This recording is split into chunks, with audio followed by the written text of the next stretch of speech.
दोस्तों नमस्कार, TV one India में आपका बहुत बहुत स्वागत है। मैं हूं सुधीर शर्मा और आप देख रहे हैं खबरों का नया अड्डा TV one India live. Navi Mumbai महानगर पालिका चुनाव चल रहे हैं और राज्य में सत्तारूढ़ सरकार के महत्वपूर्ण घटक दल एनसीपी के प्रत्याशी हमारे साथ मौजूद हैं। सुहासिनी नायडू पिछले 15 वर्षों से नेरुल के प्रभाग में जन सामान्य की समस्याओं के समाधान के लिए, डेवलपमेंट के लिए और नागरिक सुविधाओं के लिए लगातार संघर्ष करती रही हैं, आवाज़ उठाती रही हैं। लेकिन जब ये महानगर पालिका चुनाव आया उस वक्त बीजेपी ने इन्हें टिकट नहीं दिया, जिससे नाराज होकर इन्होंने एनसीपी ज्वाइन किया और उसके बाद एनसीपी के अधिकृत प्रत्याशी के तौर पर इस वक्त मैदान में हैं। आपका बहुत बहुत स्वागत है। नमस्ते सुधीर भैया, थैंक यू। आपने मुझे आपके चैनल पे आज आमंत्रित किया है और आज अपनी कुछ बातें हैं जो मैं लोगों के पास रखना चाहती हूँ, उसके लिए एक मौका दिया है। पहला सवाल आपसे यही है कि अब आप बीजेपी की पदाधिकारी रह चुकी हैं, लंबे समय से आपने बीजेपी और संघ के साथ आपका जुड़ाव रहा है, आपने जनता के लिए काम किया, इसके बावजूद भी एंड टाइम पर आपको टिकट नहीं दिया गया। ऐसे में जब एनसीपी के अधिकृत प्रत्याशी के तौर पर आप मैदान में जा रही हैं तो क्या अनुभव आपको हो रहा है प्रभाग 22 में? देखिए, जैसे कि आपने कहा कि बहुत सालों से बीजेपी के लिए हम लोग ने काम किया था। आज 10 साल बीजेपी के लिए डेडिकेटेडली काम करने के बाद गलती बीजेपी भारतीय जनता पार्टी की नहीं रही। कुछ ऐसे नेता लोगों ने अपने खुद के राजकीय स्वार्थ के लिए, खुद के घरानीशाही के लिए, अपने भाई को, अपनी बहन को, अपनी बेटी के लिए और अपने सहकारी फ्रेंड के लिए जो उनके स्पॉन्सर रहे हैं, उनके खुद के राजकीय स्वार्थ के लिए कहीं ना कहीं हम जैसे निष्ठावान कार्यकर्ता की बलि ली गई और उसका जो भोग है ना वो आज कर ही रहे। आज उनको हमारे वार्ड में जब आ रहे हैं ना तो लोग उनको सीधा मुंह पे पूछ रहे हैं, हमने आपको कभी देखा ही नहीं है। तो जनता जनार्दन है ना, मुंह पे जवाब देती है और वोट के माध्यम से जवाब देती है, दे देंगी उनको। इसके लिए मैं कुछ नहीं बोलूँगा। कैसा रिस्पॉन्स मिल रहा है आपको जनता के बीच जाने पर? जब भी मैं प्रचार के लिए, मतलब जैसे ही ये सब कुछ हुआ तो पहले दिन थोड़ा सा मुझे टूटा हुआ टाइप लगा, बहुत मन में एक नाराज़गी रही, नेताओं के लिए रही जिसके लिए हमने काम किया इतने दिन, वो हमारे लिए लड़े नहीं, उस चीज़ की नाराज़गी रही। मतलब वरिष्ठ नेता जिसके लिए आज बहुत सारे निरीक्षक वगैरह भी हायर किए गए थे, उन्होंने भी ये नहीं सोचा कि निष्ठावंत कार्यकर्ताओं के साथ हम लोग क्या कर रहे हैं। नाराज़गी रही मन में, बहुत बुरा लगा। मतलब 2-3 दिन तो ऐसा हमारे मन में आ रहा था कि हम लोगों ने 10 साल एक समाज सेवा के लिए, एक पार्टी के लिए देने के बाद हमें क्या मिला।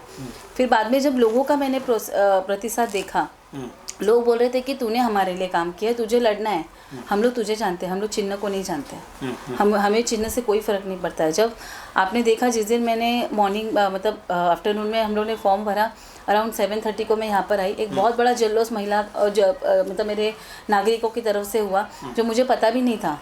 कम से कम 100 लोग यहाँ पर थे जो कह रहे थे कि ये डिसीजन सही है तुम्हारा लड़ने का।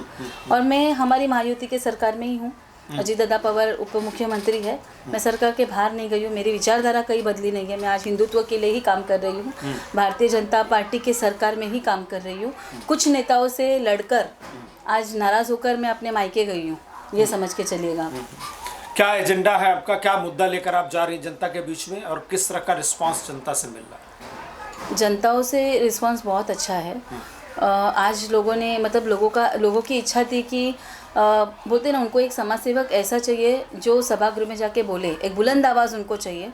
आज उन्होंने देखा कि मैंने कोई पद नहीं रहकर महानगर पालिका से बहुत सारी निधि लेकर आए, आमदार निधि लेकर आए, उनसे मैंने काम करवा के लिए आज हमारे वार्ड में, आज आप देखेंगे जो हमारे स्थानिक नगर सेवक है, जो नगर सेवक 8 वर्ष रहे, उन्होंने उनके जूहीनगर में, नेरुल में, सानपाड़ा में कहीं पर भी आपको कैमरा नहीं मिलेगा, लेकिन मैंने मेरे प्रभाग में कैमरा लगवा के लिए आज लोग हमारे वार्ड में सुरक्षित है।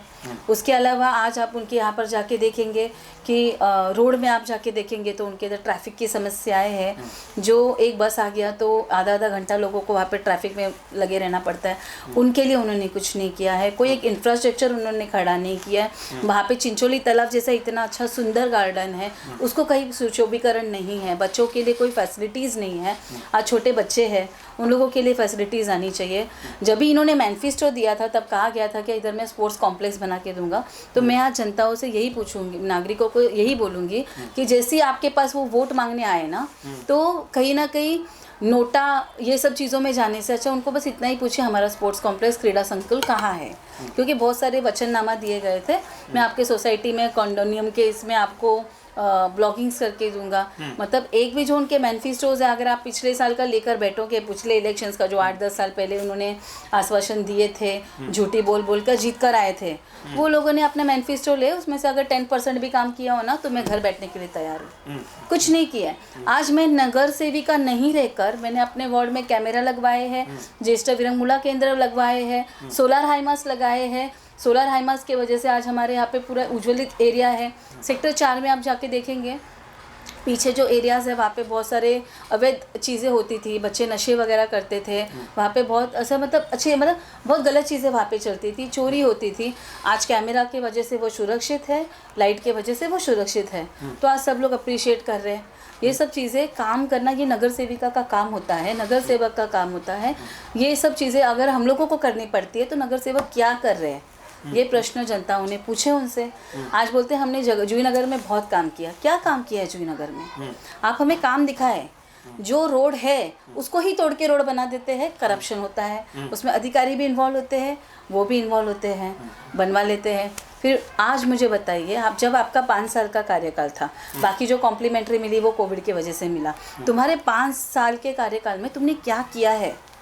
आज ओपन जिम भी हमने बनवाया मंदाताई के आमदार निधि से। तो तुम नगर सेवक कर क्या रहे थे? आज तक बार बार सब लोगों को यही कहता है कि मैं नोटा के इस पे जीत के आऊँगा, आप लोगों को खरीदने की मेरी हैसियत है। ऐसे लोगों को आप अपना प्रभाव अपने हाथ में देना चाहते हैं क्या? ये मेरा एक चीज़ है। और दूसरी मतलब हमारी ही सहकारी पार्टी जिसने मेरे साथ में अन्याय करके टिकट लेकर आए हैं अपने भाई के लिए, उनके लिए मुझे सिर्फ उनसे यही पूछना है कि आपके भाई इतने साल किधर थे? आप किसका फ़ोन उठाते हो?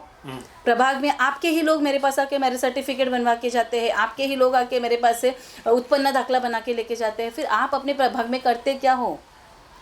आप लोगों को टिकट की आशाएं बहुत है। आपकी जो दूसरे 2 कैंडिडेट्स हैं उनका तो चेहरा हम लोग ने भारतीय जनता पार्टी में कभी देखा नहीं है। तो ये लोगों को भारतीय जनता पार्टी ने टिकट किस बेस पे दिया, ये नागरिकों ने उनसे पूछा जाए। आज मेरे साथ में जो अन्याय हुआ है इसका पब्लिक उनको जवाब देगी। मैंने आज लोगों के लिए काम किया है। आजकल हमारे यहाँ पर के स्थानिक नगर सेवक 2 सोसाइटीज़ में गए। आज आप उस वार्ड उस सोसाइटी में उनके सेक्रेटरी ने उनको सीधा उधर ही सोसाइटी में रोका गया। उनको पूछा गया कि आप 8 साल किधर थे, आज यहाँ पर क्यों आए हो? ये सवाल जब उनको पूछा जा रहा है तो उनको वहाँ पे पीए लग रहे हैं उनको लेके जाने के लिए। ये आपकी औकात है? ये आपका काम है और ये आपका उत्तर है जो आपको पब्लिक दे रही है, और ये वोट के माध्यम से भी उनको ज़रूर मिलने वाला है। ठीक है, आपका विजन आपका क्या है? क्या आप करने वाली हैं? अगर जीत कर आती हैं तो क्या ऐसा होगा कि जो प्रभाग 22 में आप करेंगी जिसका फ़ायदा लोगों को होगा? सबसे पहली बात तो मैं बड़ी बात नहीं करूँगी। मैनिफेस्टो में बड़ा आश्वासन देना, वचननामा के नाम पे ये शपथ विधि लेना, ये लेना, वो सब मेरा नहीं है। मैंने इसके पहले भी काम करके दिखाया बिना बोले। मुझे बोल के करने की आदत नहीं है। काम मैंने करके ऐसे ही दिखाया है। लेकिन उसके बाद में जो क्रीड़ा संकुल का ये जो आश्वासन जो लोगों ने दिया था उसकी सुनवाई हमने महानगर पालिका में की है। और महानगर पालिका ने हम जब सुनवाई में हम बैठे थे तो वापस से रिजर्वेशन लगी है स्पोर्ट्स कॉम्प्लेक्स के लिए, जिससे राजकारण किया जा रहा है उसको रोका जा रहा है। यही के कोई स्थानिक लोग हैं जो चाहते हैं कि वो जगह पे हड़पना चाहते हैं वो उधर का जगह। मैं क्लियर बोलती हूँ, वो जगह हड़पने के लिए राजनीति हो रही है और इस चीज़ को रोका जा रहा है। उस चीज़ के लिए मैं लड़ूंगी। स्पोर्ट्स कॉम्प्लेक्स यहाँ पर ज़रूर आएगा। स्मशान भूमि के अलावा हमारे वार्ड में कोई भी फैसिलिटीज़ नहीं है। बस मरने के बाद की सुविधा बहुत अच्छी की गई है हमारे स्थानिक नगर सेवक और पूर्व नगर सेवक के पास से। तो उन लोगों के लिए वो क्रीड़ा संकुल लाना और उसको बेस मतलब उनको बना के देना, ये मैं अपने 5 इयर्स के काल विधि पे ज़रूर करूँगी। उसके अलावा कैमरास मैंने कुछ कम लगाए हैं। हर जगह पे कैमरा होगा, गली गली पे कैमरा होगा। हम लोग सुरक्षित वार्ड में रहेंगे। ये चीज़ों के ऊपर काम किया जाएगा। और दूसरे एक बिट चौकी है जो हम लोग चाहते हैं कि यहाँ पर सेक्टर 4 के और इसके सेंटर पे आए, उस चीज़ के ऊपर हमें काम करना है। जूही नगर में जब आप जाएंगे रोड पर तो आप देखेंगे कि पार्किंग की बहुत असुविधा है। तो उस चीज़ के ऊपर हम लोग काम करेंगे। आज देख रहे हैं तो अभी रीडेवलपमेंट होने वाला है उस सब जगह पे, बिल्डिंग्स बढ़ने वाली है। गाड़ी कहाँ पर चलाएंगे? हम लोगों को रोड एक्सटेंशन की ज़रूरत है, उसके ऊपर काम करेंगे, उस विज़न के ऊपर काम करेंगे। और ये सब विज़न में काम करने के लिए एजुकेटेड आवाज़, बुलंद आवाज़ महानगर पालिका में होने की ज़रूरत है। और महिला जो आज काम कर रही है, आज आप देखेंगे जो भी कैंडिडेट्स हैं ना, उनकी बीवियाँ, उनकी बच्चियाँ, इनको लेके आके खड़ा कर रहे हैं जिसको जो नॉलेज ज़ीरो है। काम करने का। मैंने रूट लेवल पे काम किया, महानगर पालिका के बारे में काम किया, उसके ऊपर स्टडीज़ की है, उसकी निधि के ऊपर स्टडी किया है। ऐसे लोगों को महानगर पालिका में जाने का हक है और ये जो नागरिक है ये उनको हक देंगे, इसका मुझे विश्वास भी है। आपने जिक्र कर दिया कि जो आपके सामने कैंडिडेट हैं उनको किसी ने शक्ल नहीं देखी है। चुनौती आप किस तरह से मान रही है, क्योंकि जिस पार्टी में आप हैं वो सत्तारूढ़ सरकार में आपकी सहयोगी पार्टी है और उसी के कैंडिडेट आपके सामने हैं, शिवसेना के कैंडिडेट आपके सामने। तो इन अगर सभी कैंडिडेट्स को हम देखें, शिवसेना और बीजेपी, तो आप अपनी भूमिका को कहाँ पाते हैं और कितना चुनौती मान रहे हैं? देखिए, महानगर पालिका जो इलेक्शंस होता है ये फेस वैल्यू पे होता है, काम के ऊपर होता है, इससे पार्टी का कुछ नहीं रहता। पार्टी फॉलोअर्स 10 to 15% होते हैं। वो भी आज पार्टी ने भी मतलब पार्टी फॉलोअर्स ने भी मीडिया में देखा है कि आज भारतीय जनता पार्टी क्या कर रही है। मैं अपनी एक्स पार्टी है उसकी निंदा नहीं करना चाहती हूँ, लेकिन भारतीय जनता पार्टी की ये गलती है कि आप नए नए लोगों को लेके आकर जूने लोगों को आप ये करें, जो जिसके वजह से आज सत्ते पे हो आप उनको साइडलाइन कर रहे हो। आज भारतीय जनता पार्टी का झंडा उन्होंने उठाया, उन्होंने आपको सत्ते पे लाया है, उसके बाद में आप ये नए वॉशिंग मशीन के जैसे लिए जा रहे हो, उनको धुलवा के जा रहे हो, वो अलग बात है। लेकिन आपकी पार्टी को सत्ते में लाने वाला वो मूल कार्यकर्ता है जिसने स्टार्टिंग से भारतीय जनता पार्टी के लिए काम किया है। तो ये चीज़ है, तो मैं उनके ऊपर कुछ नहीं बोलना चाहूँगी, लेकिन अपना जो काम है, अपने प्रभाग का विकास है, उसके ऊपर मैं ध्यान देकर उस चीज़ के ऊपर मैं फोकस रहूँगी। चुनौती लग रही है कोई आपको? मैं जैसे कि आपको कहा कि फेस वैल्यू के ऊपर होता है, तो आज जो रिस्पांस है पब्लिक में, जैसे मैं जा रही हूँ सेक्टर 2 में जब मैं गई तो मतलब मुझे देखकर लोगों को रोना आया कि इसके ऊपर अन्याय हुआ है, नाही कुछ नाही, आम्ही तुमच्या बरोबर आहे, हे सगळंच मला म्हणजे यही सब रिस्पांस मुझे लोगों के पास से मिला है। जब मैं सेक्टर 4 में गई तभी भी, जुई नगर में भी जब मैं गई वहाँ पर भी मुझे वही रिस्पांस मिला है। तो रिस्पांस तो काफ़ी अच्छा है, लोगों को पता है कि काम किसने किया है, बिना पद से काम किया है, बिना कोई पद प्रतिष्ठान से अगर कोई इंसान इतना कर सकता है तो पद मिलने पर वो और सोना कर सकता है उस पद का। इसलिए चुनौती नहीं आपको लग रही है? इससे चुनौती, ओवर कॉन्फिडेंस में नहीं जाऊंगी मैं। क्योंकि मेरे सामने एक बीजेपी की मतलब बीजेपी राष्ट्रीय पक्ष है, उनके कैंडिडेट को मैं चुनौती नहीं समझती हूँ, लेकिन हाँ वो पक्ष को मैं चुनौती समझती हूँ। एक चीज़ जो आपने कहा, एक चीज़ का मैं उस पर ज़्यादा डिटेल में नहीं जाऊँगा, एक चीज़ आपने कहा कि आपके ऊपर एक विश्वास कायम है, इसे और कैसे मजबूत करेंगी आप, कैसे भरोसा दिलाएंगी आप अपने वोटर्स को कि आपको ही वोट दें और आपको ही जिताएं? पब्लिक को भरोसा है क्योंकि आज कोई इंसान आपके लिए काम कर रहा है। और मैंने आज जैसे कि लोगों को आज यहाँ पर ज़रूरत है स्पोर्ट्स कॉम्प्लेक्स के लिए, मैंने उनकी सुनवाई की भी जो डिटेल्स है वो भी मैंने लोगों को फ्लैश करती रही हूँ। काफ़ी लोग उसका क्रेडिट लेने के लिए आते रहे, लेकिन मेरे पास वो रिजर्वेशन का जो डीपी प्लान्स है, डीपी प्लान क्या है ये नवी मुंबई में बहुत कम लोगों को पता है। डीपी प्लान क्या होता है, टेक्निकली उस चीज़ पे काम मैंने किया है, मेरे पास प्रूफ्स है, सब मैंने काम किया। उसको कैसे इस पे लाना है, पिक्चर पे लाना है, उसके ऊपर मैं हमेशा फोकस रही हूँ, वो मैं लेके आकर रहूँगी। और हमारे प्रभाग का विकास कौन कर सकता है ये जनता अच्छी तरह से जानती है और उनके हाथ पे है अभी जो भी है। 5 ऐसे क्या काम हो सकते हैं जो आपके विजन के इम्पोर्टेंट जिसके ऊपर फोकस रहेगा? क्या आपका सपना है कि प्रभाग 22 जीतने के बाद किस तरह का बनाएंगी आप? जैसे कि मैंने आपको कहा कि आपका मतलब आजकल सब नगर सेवक लोगों के मैनिफेस्टो में ये रहता है मैं कैमरा बना के दूंगा, मैं ज्येष्ठ करूँगा, ये सब मैंने ऑलरेडी किया हुआ है। तो मेरे पास अभी बहुत अच्छा ये है कि मुझे सेक्टर 4 में एक बड़ा गार्डन है, मतलब यहाँ पे सिडको का जगह है वो, जिस पे नर्सरी बनी पड़ी है, वहाँ पर एक बड़ा गार्डन बनाना है जिससे लोगों को वॉकिंग के लिए, जैसे कि सेक्टर 4 में सफिशिएंट जगह नहीं है, वॉक के लिए भी नहीं होता, तो वो जो जगह है उसको गार्डन बनाना है, जिसके लेटर हम लोग ने दिया था। तो नितिन पड़वल जी आए थे उस एरिया में, हम लोगों का विजिट भी हुआ है, उसके ऊपर हम लोग काम कर रहे हैं। उस चीज़ को पिक्चर में लाना है। सेकंड जो है स्पोर्ट्स कॉम्प्लेक्स को पिक्चर में लेके आना है। पुलिस चौक जो है उसको पिक्चर में लाना है, उसको भी बनाना है। उसके अलावा एक दशक्रिया विधि, आज स्मशान भूमि में जाएंगे तो आपने देखा है कि बाजू में मुस्लिम शमशामुनि है, 3 इसका है, उसके अंदर हॉल है, उनको नमाज़ पढ़ने के लिए सब वहाँ पे अवेलेबल है। तो हमारे हिंदू के यहाँ पे आप देखेंगे तो सिर्फ वहाँ पे शेड लगा के दिया गया है। तो हम लोग एक चाहते कि एसी का 2 फ्लोर का एक अच्छा सा दशक्रिया विधि के लिए हॉल हो, ताकि हम लोगों को बाहर जाने की ज़रूरत ना पड़े, वहीं पे वो जो विधि है वो हो जाए। क्योंकि ये मुझे हमारे सीनियर सिटीजन्स ने 2 लोगों ने मुझे बोला था, उसका लेटर लेके मैंने हमारे जो MLA है उनसे मैंने उनके साथ में पत्र व्यवहार किया था, उन्होंने भी हमें निधि अलॉट की है उस चीज़ के लिए। तो उसके ऊपर भी प्रोसेस चल रहा है, उसको भी मैं पिक्चर में लेके आना चाहूँगी।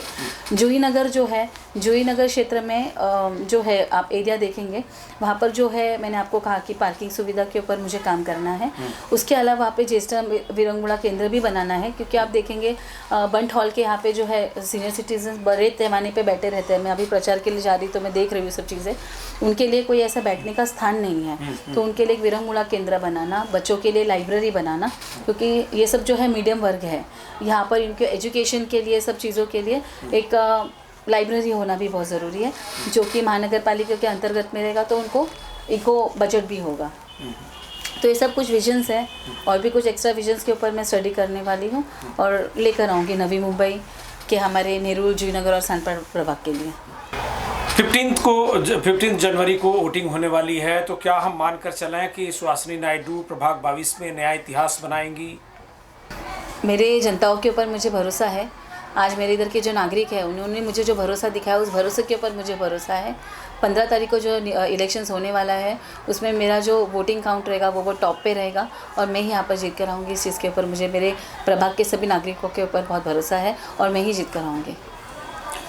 क्या अपील करना चाहेंगे अपने कार्यकर्ताओं से, अपने समर्थकों से और आम वोटर से जो आपको जिताने में मदद करने वाले हैं?